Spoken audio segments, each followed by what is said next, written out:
Hey everyone, it's Dr. Ramani. Welcome back to this YouTube channel on narcissism. Let's talk now. We talked about the deadly sins.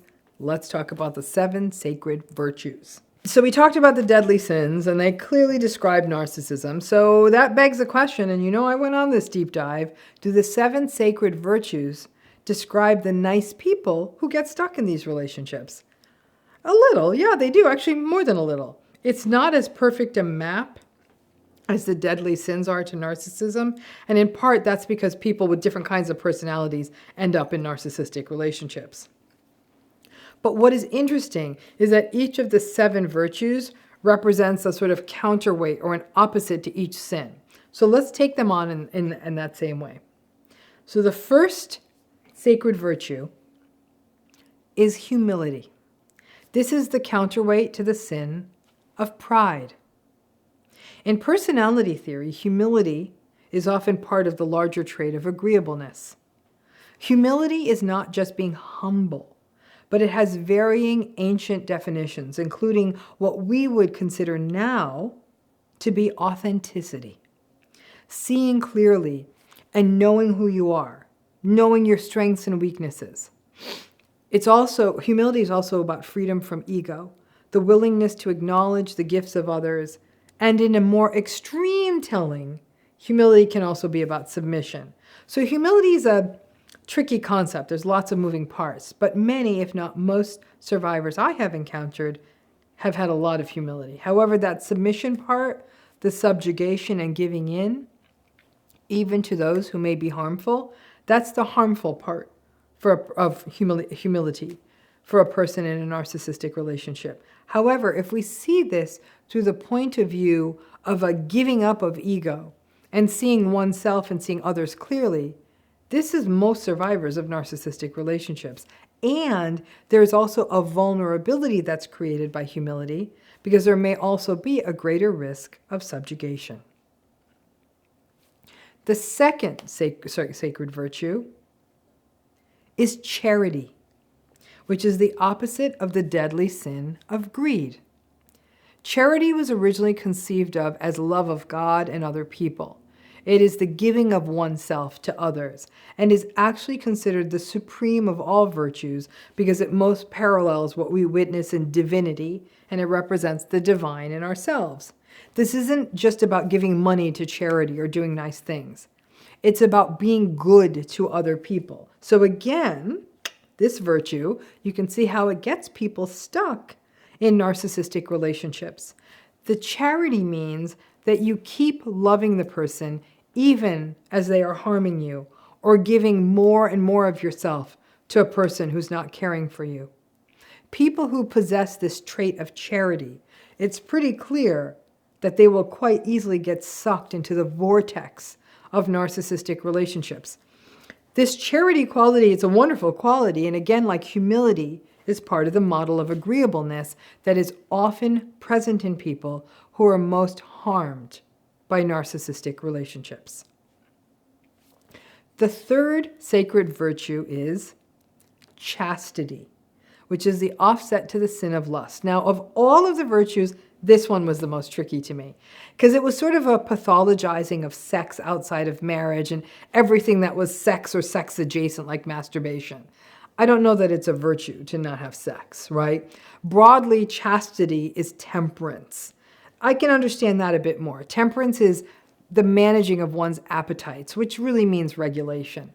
But I don't know that this level of constraint is ever a good thing. So suffice it to say, I'm not a chastity fan, and that this particular virtue doesn't map well into the world of understanding survivors of narcissistic relationships, except that it is not unusual for people in narcissistic relationships to be shamed about their sexuality. Families may shame them, especially if it's a family system characterized by self-righteous and intrusive narcissists, and narcissistic partners may shame a partner about sex or sexuality as a means of control. This is less about the chastity being a good thing as sexuality being one more place that narcissistic people use to engage in shaming. The fourth sacred virtue is kindness, and that's a counterweight to the sin of envy. And tell me kindness isn't most survivors of these relationships. Kindness is great. I love kindness, right? It's the best. It's a core pillar of empathy for other people. Kindness builds pro-social relationships. And narcissistic people kind of run roughshod over kind people because the kind person will rather seamlessly make excuses and justifications, not because the kind person is foolish, but because they are often trying to understand the narcissistic person. In many ways, genuine kindness can be seen as the opposite of narcissism. Kind people who are happy for others who are succeeding and don't envy them, don't feel chronically competitive. Again, kindness could really be viewed in this model as the opposite of narcissism. The fifth virtue is temperance, which is the opposite to the sin of gluttony. And in a modern world, again, a bit like that chastity bit, it can be viewed as regulation and impulse control. Things that fall under temperance could include things like modesty, behaving in an appropriate way, being forgiving. Where gluttony is all about being dysregulated and not caring if other people are covered, temperance is about being really, really regulated. And one thing we know about many, not all, but many folks who are healing from and managing narcissistic relationships is that, in fact, what I've seen in most survivors is that they are over-regulated, not even sharing emotions. The restraint of temperance can mean giving lots of second chances and being very forgiving, which we know is a real monkey on the back of survivors, because forgiving a narcissistic person means you will get burned again. The sixth sacred virtue is diligence, and it is the opposite of the sin of sloth. Again, sloth is not just laziness, and diligence is not just getting things done. Diligence is about doing the right thing over and over again. So it's the doing, not always doing just because it's going to be rewarded, but simply because it is the right thing to do. In other world religions like Hinduism, diligence would be considered to be similar to what we call dharma. It's not doing something. Dharma is doing the right thing. It's not doing the thing to get credit or some good outcome, but rather doing the thing because it's good to do it. Again, this is very opposite of what we see in narcissism. People with narcissistic personalities do things to get rewarded, to get supply, to get admiration. Having this so-called virtue of diligence can get you stuck because you keep doing the right thing, and the right thing is never going to come back at you ever. Your life can feel like one big sucker bet if you are in a narcissistic relationship. Now, the virtue folks would argue, that's okay, keep doing it. The shrink brigade right here would say, not so much. That to keep doing the right thing within a given relationship and for there to be no mutuality or reciprocity is not healthy for you in the long term. But again, this virtue of diligence is one more that would get you harmed in a narcissistic relationship. And the seventh and final sacred virtue is patience, which is considered to be the opposite of the sin of wrath. Now, this is a tricky virtue because patience, as it's written in the canon of the virtues, is about endurance, about facing forward with kindness even when it's difficult, not facing down evil with evil. Patience is about not being reactive, about being calm when you're frustrated. But really, patience is about endurance, even when things are difficult. It's about not reacting angrily when things are not going your way. And again, tell me this isn't most folks stuck in narcissistic relationships. The rule of these relationships is that the narcissistic person gets to be dysregulated and rageful. And if we show even a drop of emotion or reaction, then we are gaslighted and called out as being too sensitive or emotional. This virtue of patience is often observed in long-term survivors of any form of narcissistic relationship.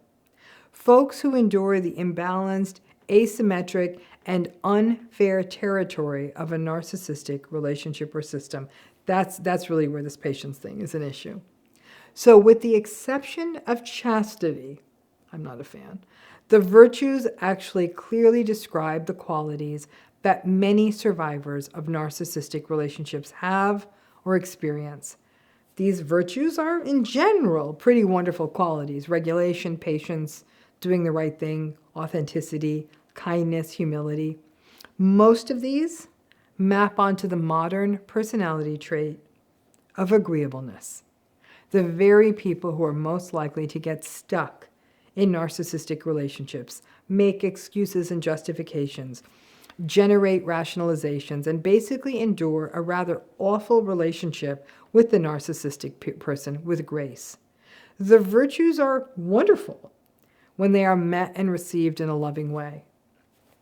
But for a person in a narcissistic relationship, these so-called virtues can be played on and create a playing field that only serves the narcissistic person. In general, the sins tend to beat out, sadly, the virtues, because the sins tend to be louder and more abusive. Again, because these virtues are religious in origin, they are often embedded in this idea of devotion and piety. But if we can lift them out of a religious tradition and see these qualities more clearly in a different way, the 7 deadly sins read as antagonism and narcissism, and the 7 sacred virtues read as agreeableness. So while Scripture was never really meant to be a personality assessment or taxonomy, clearly there has been a multi-thousand-year historic awareness of what is good in relationships and what isn't. Take the religious stuff out and you can see that this stuff is timeless. If you are in possession of these virtues, find people who are the deserving recipients of all of your goodness, and use knowledge about narcissism to protect yourself, since it is natural that you will end up being taken advantage of by them. Thanks again.